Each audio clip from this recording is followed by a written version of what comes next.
जय श्री राधे। पूज्य श्री सद्गुरुदेव भगवान के चरणों में प्रणाम। 3 लाख नाम जप करने वाले भक्त श्री अनिरुद्ध दास जी ने बताया है, शरणागति ही भगवान को प्राप्त करने का एकमात्र साधन है। और शरणागति कैसे प्राप्त हो, आइए सुनते हैं।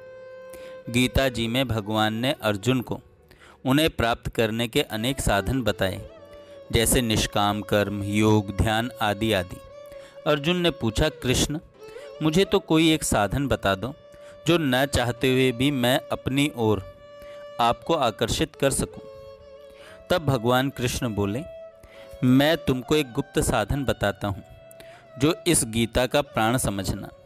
इस साधन से भक्त मुझे आकर्षित कर जबरदस्ती मुझे खरीद लेता है, वह है शरणागति। वह साधन है शरणागति। शरणागति एक ऐसा प्रभावशाली भाव है जो मेरे हृदय को मथ कर बेबस कर देता है। इस जगत में इसका प्रत्यक्ष उदाहरण बता रहा हूँ। एक बिल्ली जो अपने बच्चे को मुख में पकड़कर इधर उधर ले जाती रहती है, तब बच्चे को कोई चिंता नहीं रहती, क्योंकि वह अपनी माँ की शरण में है। माँ ही बच्चे की चिंता करती है। दूसरा उदाहरण है बंदरिया का। बंदरिया अपने बच्चे को पकड़कर इधर उधर कूदती नहीं है, स्वयं बच्चा उसकी छाती को अपने हाथों से पकड़े रहता है, अतः बच्चे को गिरने का भय रहता है। बंदरिया बेचिंता से इधर उधर कूदती रहती है। तीसरा उदाहरण है मानव का। जब तक शिशु 4-5 साल का नहीं हो जाता, तब तक माँ को शिशु की हर प्रकार से चिंता रहती है, खाने पिलाने की, स्नान आदि, कपड़े बदलने की, अपनी छाती से लगाकर सुलाने की आदि आदि, क्योंकि शिशु माँ की शरण में है। बच्चा बड़ा होने पर माँ उसकी परवाह नहीं करती। इसी प्रकार शरणागत भक्त भगवान का शिशु है।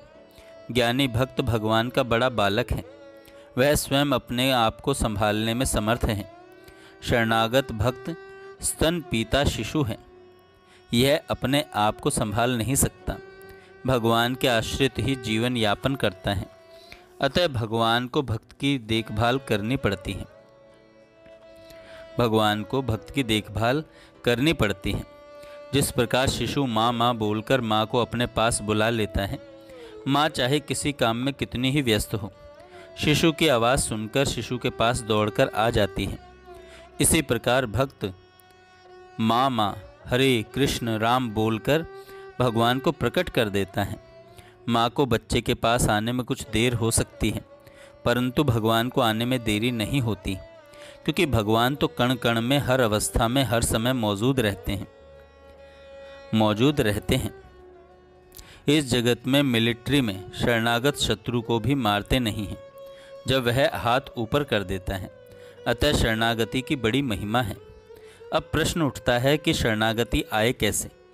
इसका उत्तर है, भगवान का नाम बारंबार उच्चारण करने पर, जब बार बार एकाग्र चित्त से अर्थात कान व मन के साथ में रखकर बारंबार बोलेगा तो भाव प्रकट होने लगेगा। वह भाव होगा भगवान से मिलन का। इस बार बार उच्चारण से संसार से वैराग्य का उदय होगा। जब संसार से राग हटने लगेगा तो स्वतः ही भगवान से राग जुड़ने लगेगा। यह ध्रुव सत्य सिद्धांत है। ऐसी परिस्थिति अवश्यमेव प्रकट होगी ही। कोई भी आजमाकर देख सकता है। एक दिन में नहीं तो 1 महीने में हो जाएगी।